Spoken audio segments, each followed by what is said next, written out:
আসসালামু আলাইকুম প্রিয় আর্জেন্টাইন ফ্যান্স।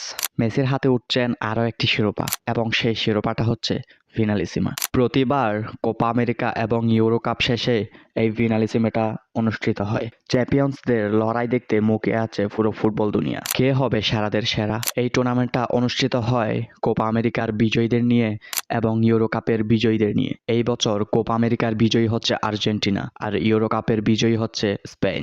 তাই সেরাদের সেরা লড়াই দেখতে মুখিয়ে আছে পুরো ফুটবল দুনিয়া। এবার চ্যাম্পিয়ন্স লিগের নতুন ফরম্যাট দেওয়ার পর তাদের খেলাও অনেক বেড়ে গেছে এবং ক্লাব বিশ্বকাপের খেলা এবং দলও বেড়েছে। তাই কনমেবল সময়সূচি দিতে পারছিল না ঠিকমতো। এবার ফুটবল বিশ্বের অপেক্ষার শেষ হলো, এবার তারা ফিনালিসিমার সময়সূচি দিয়েছে। স্পেন আর আর্জেন্টিনা ম্যাচ খেলার জন্য রেডি থাকলেও কনমেবল এবং উয়েফা দিতে পারছিল না তাদেরকে সঠিক সময়সূচি। 2025 সালে ফিনালিসিমা অনুষ্ঠিত হওয়ার কথা থাকলেও এই ম্যাচটি এখন অনুষ্ঠিত হবে 2026 সালের মার্চ